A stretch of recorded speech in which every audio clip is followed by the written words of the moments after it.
어머님이 다 아시는군요. 왜 그랬니? 왜 우리 준혁이를? 어머님은 모르실 거예요. 제 동생이 지우가 어떻게 죽었는지. 복수를 결심했어요.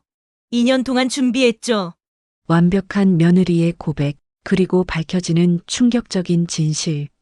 하지만 그녀가 숨긴 마지막 비밀은 무엇일까요? 빗방울이 창문을 두드리던 그날 아침이었습니다. 남편이 떠난 지 3년째 되는 봄이었죠. 혼자 사는 게 익숙해질 만도 한데 여전히 아침마다 빈 식탁이 서늘하게 느껴졌어요. 토스트 한 조각과 커피 한 잔. 그게 제 아침 식사의 전부였습니다. 전화벨이 울렸을 때 저는 막 커피 잔을 입에 대려던 참이었어요. 엄마, 나 준혁이야. 아들의 목소리가 평소보다 조심스러웠습니다. 뭔가 중요한 이야기가 있다는 신호였죠. 응. 무슨 일이니? 엄마, 우리 같이 살면 어떨까? 순간 가슴이 뛰었습니다. 준혁이 더듬거리며 말을 이어갔어요. 예린이랑 상의했는데 엄마 혼자 계시는 게 걱정돼서 우리 집도 넓고 예린이도 엄마 모시고 싶대. 제 안에서 뭔가가 툭 하고 끊어지는 느낌이었습니다. 외로움이라는 실이 끊어지는 소리였을까요? 정말이니? 예린이가 괜찮다고 했어? 당연하죠. 예린이가 먼저 제안했어요. 그렇게 저는 아들 내외와 함께 살기로 했습니다. 이사하던 날 예린이 현관문을 활짝 열고 저를 맞아주었어요. 깔끔하게 묶은 머리, 단정한 앞치마 차림이었죠. 그녀의 미소가 봄날의 햇살처럼 따뜻했습니다. 어머니, 어서 오세요. 방 정리 다 해놨어요. 예린의 손이 제 짐을 받으려 뻗어왔습니다. 하얀 손가락이 참 고왔어요. 요양보호사로 일하며 거칠어진 제 손과는 달랐죠. 방은 아늑했습니다. 창가에는 화분이 놓여 있었고 침대에는 새 이불이 깔려 있었어요. 벽에는 제가 좋아하는 풍경화까지 걸려 있었습니다. 예린아, 이게 다 뭐니? 너무 신경 쓴 거 아니야? 아니에요. 어머니 편하게 지내셔야죠. 예린이 수줍게 웃었습니다. 볼이 살짝 붉어졌어요. 저녁 식탁은 진수성찬이었습니다. 갈비찜, 잡채, 나물 반찬들 모두 정성스럽게 만든 음식들이었죠. 예린이가 요리를 이렇게 잘하네? 준혁이 자랑스럽게 대답했습니다. 예린이가 프리랜서 영양사예요. 온라인으로 다이어트 상담도 하고요. 어머, 그랬구나. 예린이 겸손하게 고개를 숙였어요. 별거 아니에요. 집에서 일하니까 어머니 식사 챙기기도 좋고요. 그날 밤 저는 오랜만에 포근하게 잠들었습니다. 집안에 사람 냄새가 나는 게 이렇게 좋은 건지 잊고 있었어요. 다음 날 아침 예린은 일찍 일어나 아침 준비를 하고 있었습니다. 어머니, 오늘은 미역국 끓였어요. 시금치나물이랑 두부조림도 있고요. 아이고, 이렇게 아침부터. 준혁이 오늘 일찍 출근해야 해서요. 학교에 상담 약속이 있대요. 준혁이 넥타이를 매며 부엌으로 들어왔습니다. 중학교 상담교사인 아들은 항상 단정한 모습이었죠. 엄마, 잘 잤어요? 응. 오랜만에 푹 잤어. 준혁이 밥 한 숟가락을 뜨더니 미간을 살짝 찌푸렸습니다. 왜? 맛이 없니? 아니에요. 그냥 요즘 입맛이 좀 없어서. 예린이 걱정스러운 표정으로 준혁을 바라봤어요. 여보, 영양제라도 사다 줄까? 피곤해 보여. 괜찮아. 학기 초라 좀 바쁜 거야. 그때는 몰랐습니다. 그게 시작이었다는 걸. 예린은 매일 정성스럽게 식사를 준비했어요.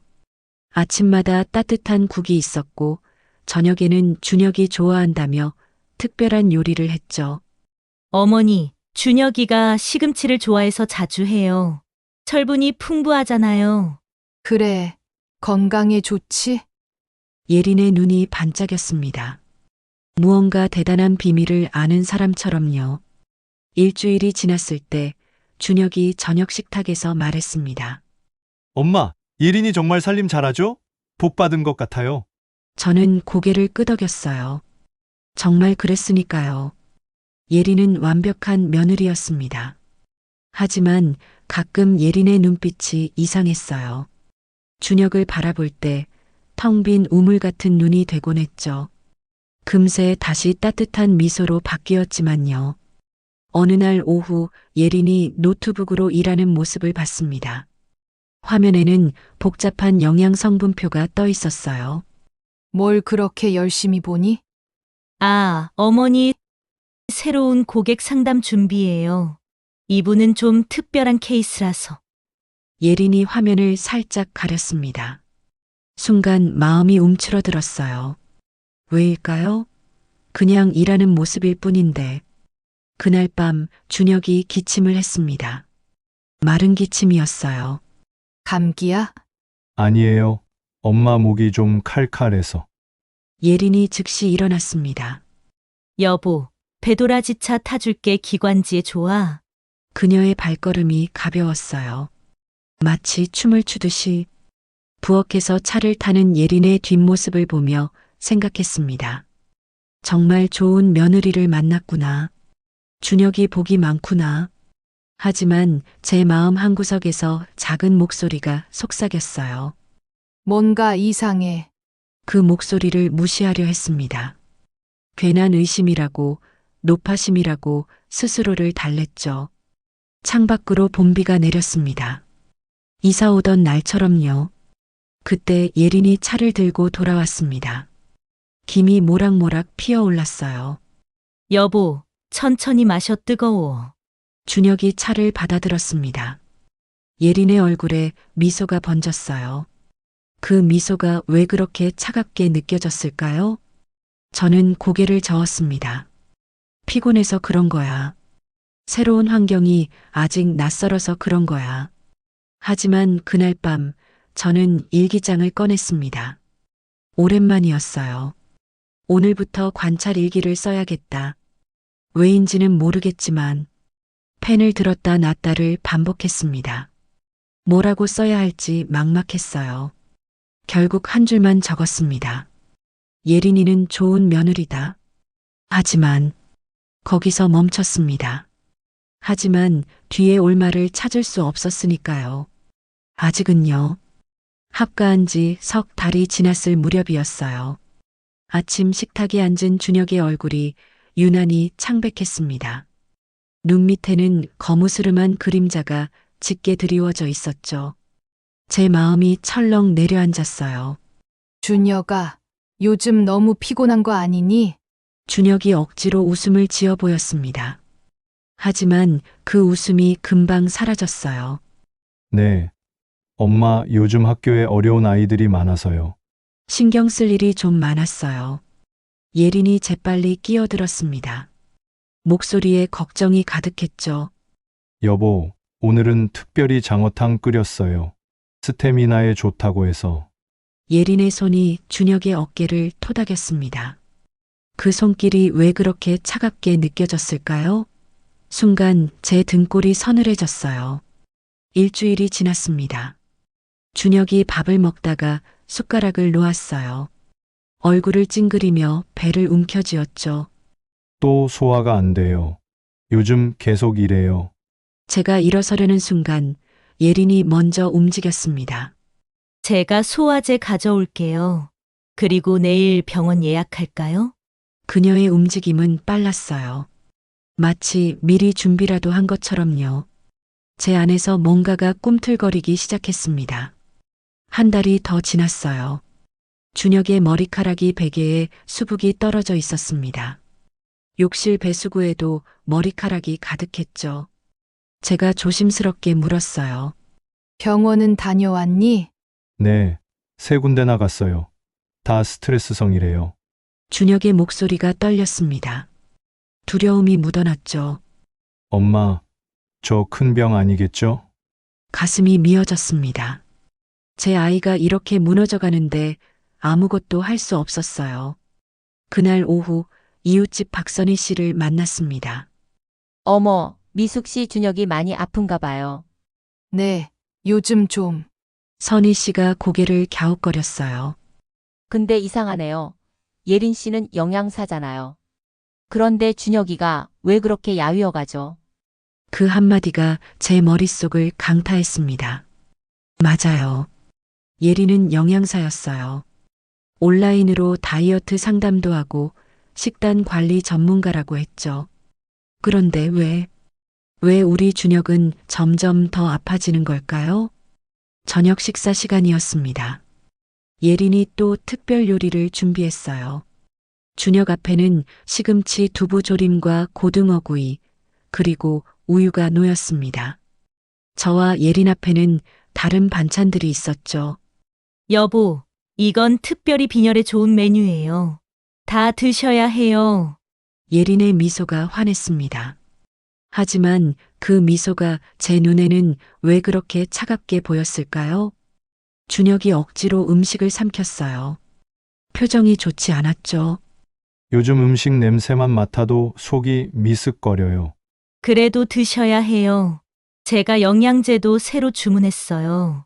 내일부터 그것도 같이 드시면 좋아질 거예요. 예린의 목소리는 다정했습니다. 너무나도 다정해서 오히려 소름이 돋았어요. 그날 밤 잠이 오지 않았습니다. 준혁이 합가하자고 했을 때 저는 행복했어요. 혼자 사는 게 외로웠거든요. 예린도 좋은 며느리였습니다. 살림도 잘하고 음식도 정성껏 만들고요. 하지만 지금은 내일부터 예린이 준비하는 음식들을 유심히 봐야겠어요. 메뉴를 적어두고 영양제도 확인하고요. 제가 요양보호사 일을 했던 게 도움이 될지도 모르겠네요. 준혁의 기침 소리가 들렸습니다. 또 한 번 제 마음이 무너져 내렸어요. 아침 일찍 일어난 날이었습니다. 새벽 5시 부엌에서 들려오는 소리에 잠이 깼어요. 예린이 벌써 일어나 아침 준비를 하고 있었죠. 살며시 방문을 열고 나와 거실로 향했습니다. 부엌 불빛이 따뜻하게 새어나오고 있었어요. 예린은 도마 위에서 무언가를 썰고 있었습니다. 그 모습이 너무나 성실해 보였죠. 어머니, 일찍 일어나셨네요? 예린이 고개를 돌려 저를 보며 미소 지었습니다. 그래. 내가 이렇게 일찍부터 고생하는데 나도 도와야지. 아니에요. 어머니 전 이 시간이 좋아요. 조용하고 평화로워서요. 예린의 손길은 능숙했습니다. 시금치를 데치고 두부를 썰고 된장을 풀었어요. 무언가가 이상했습니다. 그때부터였을까요? 제 안에서 작은 의구심이 싹트기 시작했어요. 준혁이가 아픈 지 벌써 석 달째였습니다. 처음엔 단순한 피로라고 생각했죠. 하지만 날이 갈수록 상태가 나빠지고 있었어요. 병원에서는 뚜렷한 원인을 찾지 못했습니다. 스트레스성이에요. 좀 쉬면서 영양제 드세요. 운동 부족인 것 같은데요? 의사들의 진단은 늘 비슷했습니다. 그날 저녁 저는 조용히 수첩을 꺼냈습니다. 요양보호사로 일할 때 쓰던 낡은 수첩이었죠. 펜을 들고 천천히 적기 시작했어요. 5월 15일 아침 시금치 된장국, 두부조림, 현미밥, 점심 도시락 시금치 나물, 두부김치, 저녁 고등어구이, 치즈 샐러드. 일주일 동안 매일 식단을 기록했습니다. 순간 등골이 서늘해졌어요. 시금치와 두부. 이 조합이 거의 매일 반복되고 있었습니다. 아침마다 준혁이는 진한 커피를 마셨고 예리는 그 옆에 철분제를 놓아두었죠. 준혁아, 철분제 꼭 먹어야 해. 요즘 너무 창백해 보여. 예린의 목소리가 귓가에 맴돌았습니다. 제 손이 떨리기 시작했어요. 요양보호사 교육을 받을 때 배웠던 내용이 떠올랐습니다. 시금치의 옥살사는 철분 흡수를 방해하고 커피의 탄닌도 마찬가지죠. 두부의 칼슘은 과다하면 철분과 경쟁해요. 이건 최악의 조합이었습니다. 심장이 쿵쾅거렸어요. 설마 하는 마음과 확신이 교차했습니다. 다음 날 아침 저는 일부러 부엌에 일찍 나갔습니다. 예린아, 오늘은 내가 아침 준비할게. 어머니, 괜찮으세요? 제가 할게요. 예린의 목소리가 조금 날카로워졌습니다. 순간 그녀의 눈빛이 차갑게 변했다가 다시 부드러워졌어요.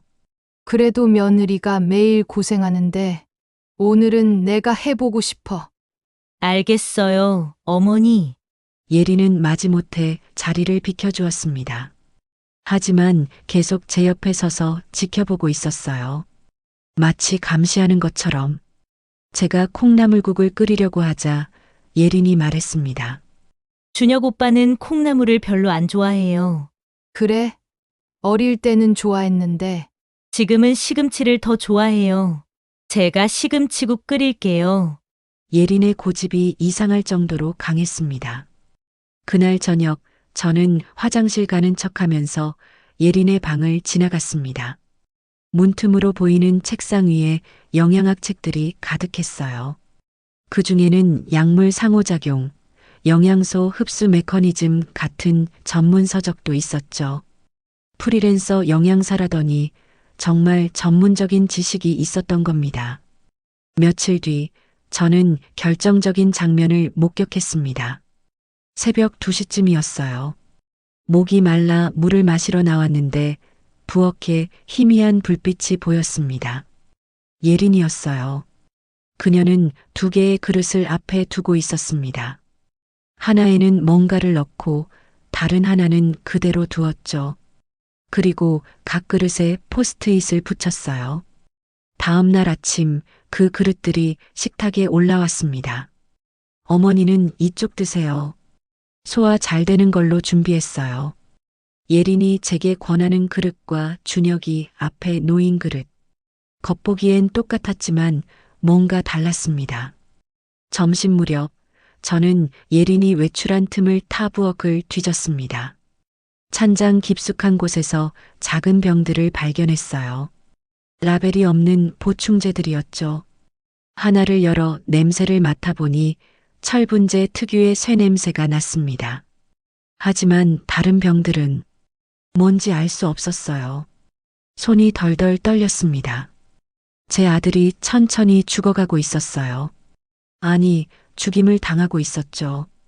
그날 밤 저는 준혁이를 조심스럽게 관찰했습니다. 저녁을 먹고 난 후 그의 얼굴이 더 창백해졌어요. 손톱을 보니 하얗게 변색되어 있었죠.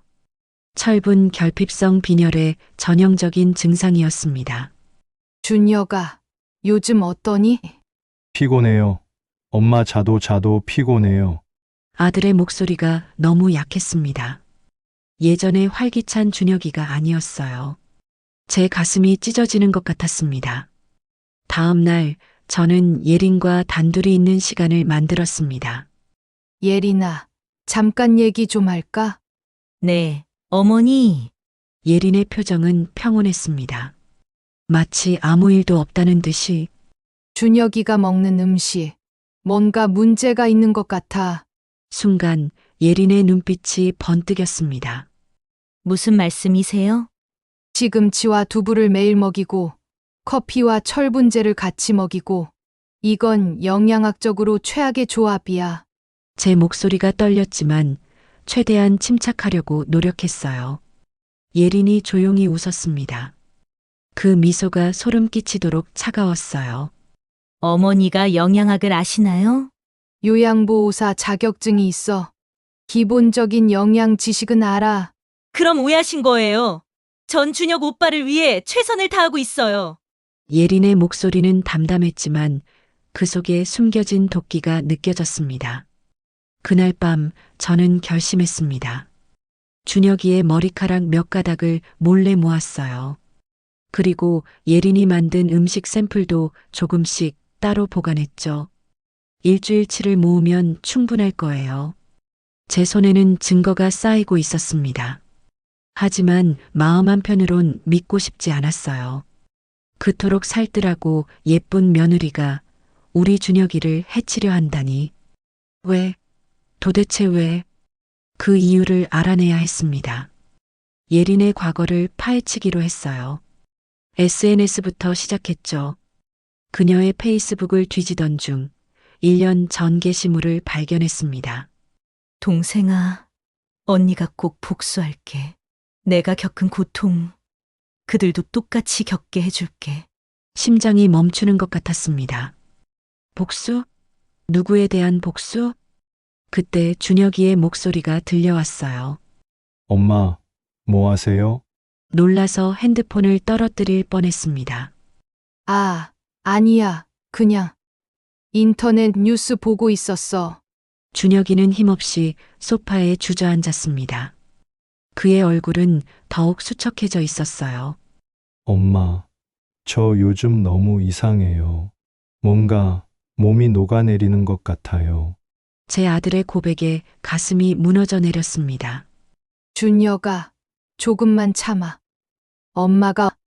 엄마가 다 해결할게. 그 순간 제 안에서 뭔가가 툭 하고 끊어졌습니다. 더 이상 지켜볼 수 없었어요. 내일 당장 행동해야 했습니다.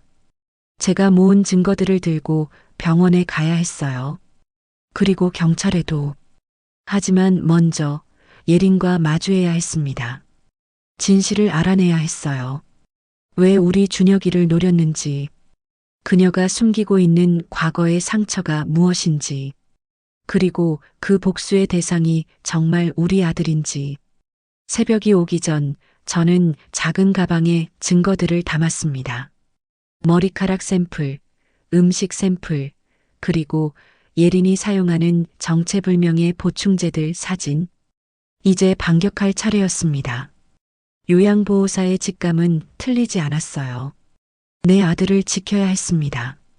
새벽 2시 저는 노트북 앞에 앉아 있었습니다.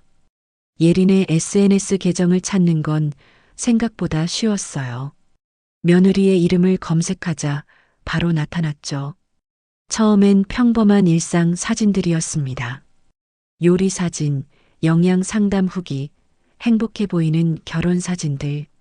하지만 3년 전으로 거슬러 올라가자 분위기가 완전히 달라졌어요. 순간 제 심장이 쿵 내려앉았습니다. 동생아, 언니가 꼭 복수할게. 짧은 문장이었지만 그 안에 담긴 증오가 화면 너머로 전해졌습니다. 댓글들은 더 충격적이었어요. 지우야, 보고 싶어. 그 선생 때문에 내가 절대 용서 못해. 제 손이 떨리기 시작했습니다. 지우라는 이름이 낯설지 않았어요. 준혁이 예전에 언급했던 그 학생이었죠. 다음 날 저녁 저는 일부러 예린이 마트에 간 시간을 노렸습니다. 준혁이 거실에서 TV를 보고 있을 때 조심스럽게 다가갔어요. 준혁아, 엄마가 물어볼 게 있어. 네, 어머니, 무슨 일이세요? 저는 소파에 앉으며 최대한 자연스럽게 물었습니다. 전에 내가 상담했던 학생 중에 한지우라는 아이 기억나? 준혁의 얼굴이 순간 굳어졌어요. 리모컨을 내려놓고 제 쪽으로 몸을 돌렸습니다. 눈빛이 흔들리고 있었죠. 어머니가 어떻게 그 이름을? 그냥 궁금해서 무슨 일이 있었던 거야? 준혁은 깊은 한숨을 내쉬었습니다. 손으로 얼굴을 쓸어내리더니 힘겹게 입을 열었어요. 목소리가 평소보다 훨씬 낮고 무거웠습니다. 학교 폭력 피해 학생이었어요. 심각한 상황이었죠. 매일 괴롭힘을 당했는데 가해 학생들이 워낙 교묘해서 증거를 잡기가 어려웠어요. 그래서 어떻게 했는데? 준혁의 어깨가 축 처졌습니다. 전학을 권했어요. 그 환경에서 벗어나는 게 최선이라고 생각했거든요. 하지만 하지만 지우는 그게 도망가는 거라고 생각했나 봐요. 자퇴를 선택했죠. 제가 더 적극적으로 도와줬어야 했는데 준혁의 목소리가 떨렸습니다. 눈가가 붉어지기 시작했어요. 그리고 몇 달 후 교통사고로 세상을 떠났어요. 횡단보도를 건너다가 제가 그 아이를 제대로 도와주지 못했어요. 어머니, 제 가슴이 답답해졌습니다. 아들의 죄책감이 고스란히 전해졌어요. 그 아이 가족이 있었니? 언니가 한 명 있다고 들었어요. 부모님이 일찍 돌아가셔서 둘이 의지하며 살았다고. 지우가 떠난 후에 언니가 학교에 한번 찾아왔었어요. 뭐라고 하던?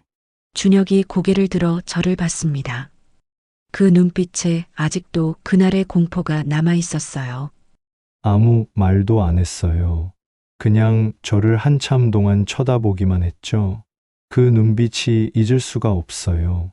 순간 제 안에서 뭔가가 툭 하고 끊어졌습니다. 한혜린, 한지우 같은 성씨였어요. 제 손이 미세하게 떨렸습니다. 준혁은 아직 눈치채지 못한 것 같았어요. 저는 최대한 침착하게 물었습니다. 그 언니 이름은 몰라? 글쎄요, 한 번도 들어본 적이 없어요. 저는 떨리는 손으로 휴대폰을 꺼냈습니다. 화장실에 간다는 핑계로 자리를 피했죠. 예린의 SNS에서 더 오래된 게시물을 찾기 시작했어요. 그리고 발견했습니다. 지우와 함께 찍은 사진을. 두 자매의 환한 미소가 화면에 담겨 있었죠. 예린의 팔이 동생의 어깨를 감싸고 있었어요. 동생과 함께 세상에서 가장 소중한 내 보물. 사진 속 날짜는 4년 전이었습니다. 지우가 떠나기 1년 전이었어요. 제 몸이 차갑게 식어갔습니다. 예린이 우리 집에 들어온 이유가 이제야 명확해졌어요. 사랑이 아니었습니다. 복수였어요. 그 정성스러운 아침 식사들, 매일 챙겨주던 영양제들, 준혁만을 위한 특별 메뉴들, 모든 것이 계획된 복수의 일부였던 거예요. 그날 밤 저는 잠을 이룰 수 없었습니다. 천장을 바라보며 생각했죠. 예린은 2년이라는 시간 동안 완벽한 며느리 역할을 해왔어요. 그 긴 시간 동안 복수심 하나만으로 버텨온 거였습니다. 얼마나 큰 증오였을까요? 그리고 준혁은 아직도 모르고 있었어요. 자신이 사랑하는 아내가 사실은 복수의 화신이라는 것을. 제 아들이 위험했습니다. 그리고 저는 이미 너무 많은 것을 알아버렸죠. 그날 오후 준혁이 병원에 간 사이 예린과 단둘이 남았습니다. 거실의 공기가 무겁게 가라앉았어요. 예린은 여느 때처럼 차를 준비하고 있었지만 손이 미세하게 떨리는 게 보였습니다. 어머님, 차 한잔 하실래요? 예린의 목소리가 평소보다 낮았습니다. 나는 고개를 끄덕였어요. 이제 더는 피할 수 없었습니다. 내가 알고 있다는 걸 예린도 눈치챘을 거예요. 찻잔을 테이블에 놓는 예린의 손끝이 차가워 보였습니다.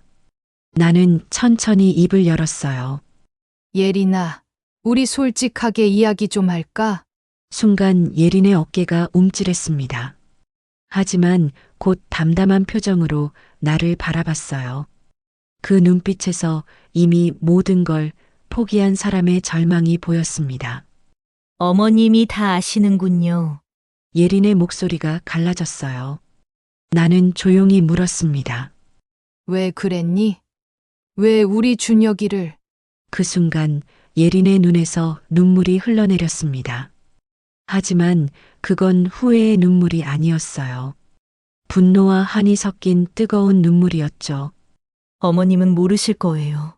제 동생이 지우가 어떻게 죽었는지. 예린의 목소리가 떨렸습니다. 나는 가만히 들었어요. 3년 전이었어요. 지우가 학교에서 괴롭힘을 당했죠. 매일 울면서 집에 왔어요. 부모님도 안 계시고 저만 믿고 살던 아이였는데 예린이 잠시 말을 멈췄습니다. 손으로 눈물을 닦았지만 계속 흘러내렸어요. 준혁 씨가 상담 교사였죠. 지우가 그렇게 믿고 의지했던 선생님이었어요. 그런데 뭐라고 했는지 아세요? 예린의 눈빛이 날카로워졌습니다. 내가 좀 참아라. 걔들도 나름의 이유가 있을 거다. 전학하는 게 어떠니? 그게 상담의 전부였어요. 내 가슴이 철렁 내려앉았습니다.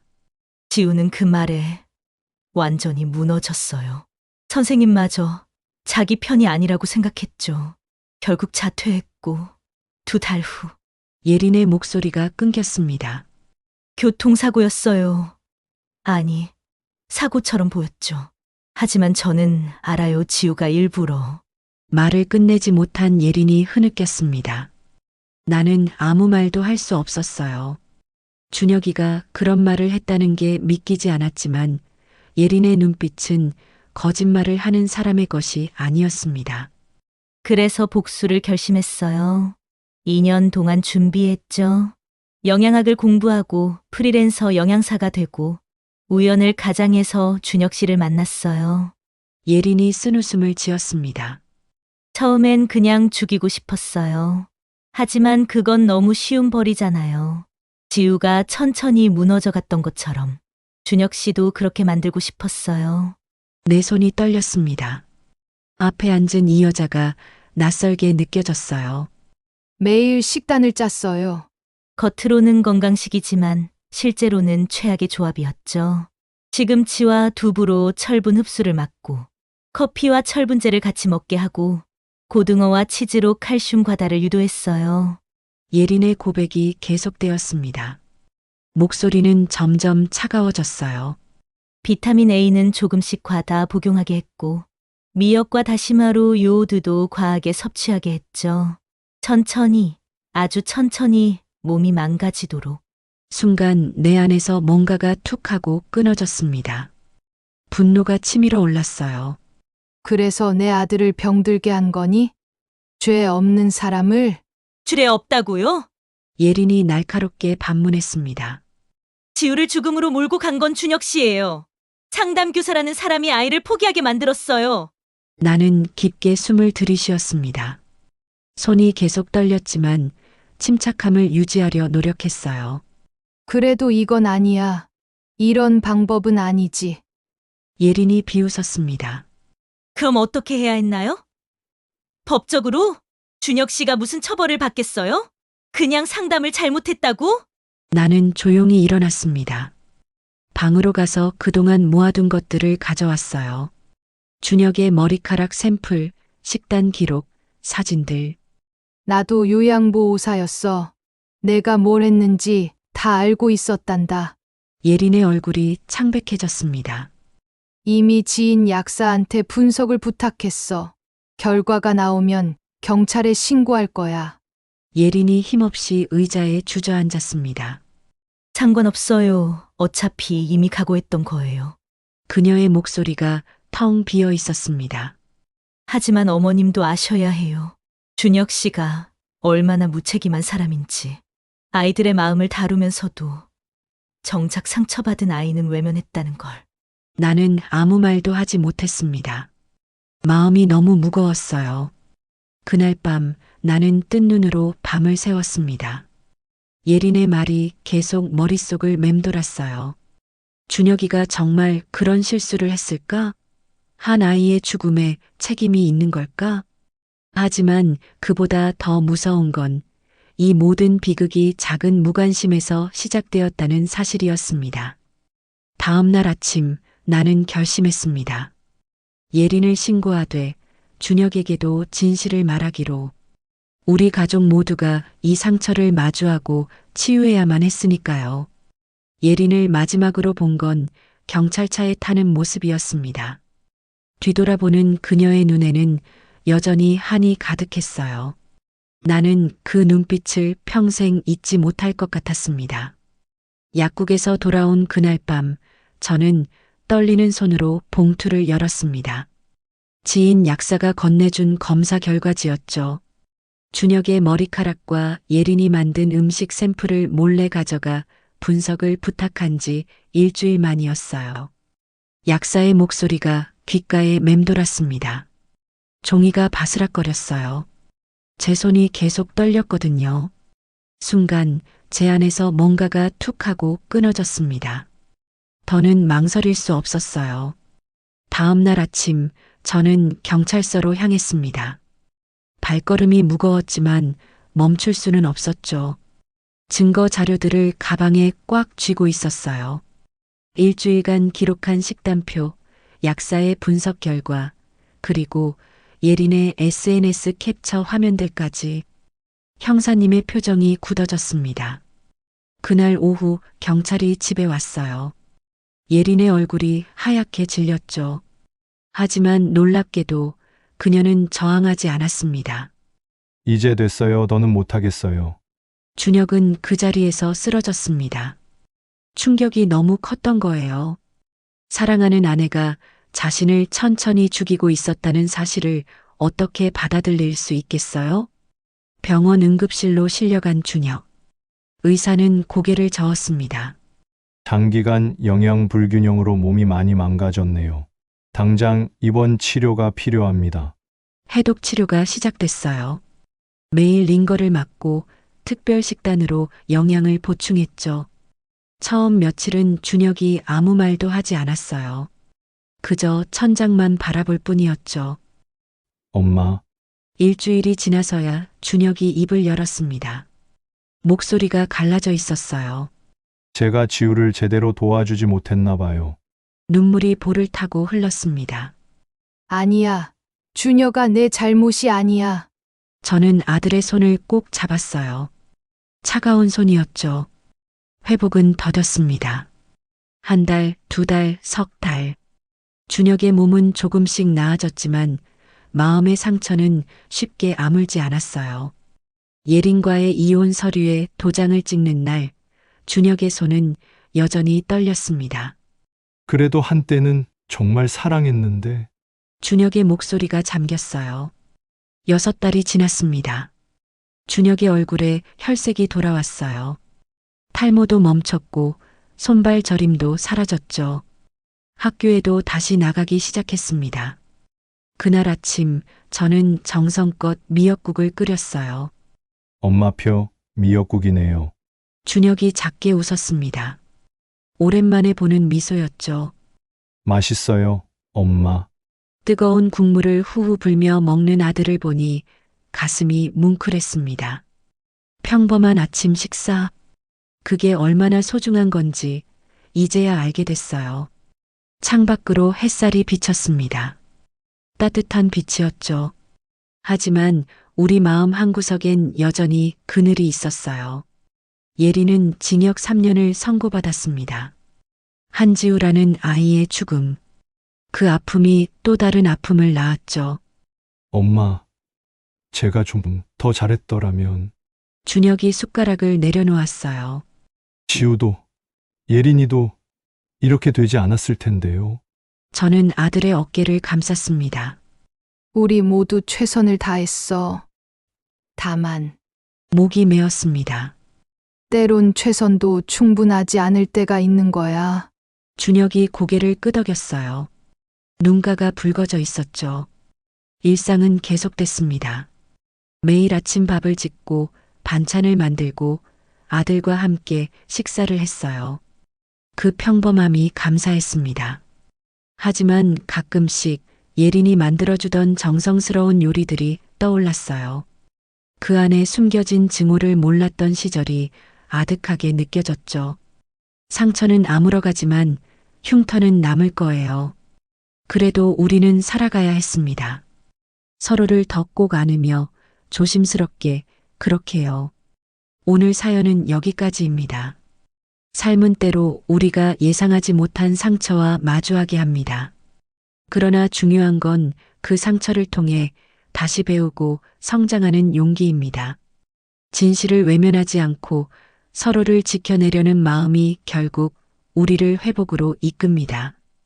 평범한 일상이야말로 가장 큰 선물임을 잊지 마세요.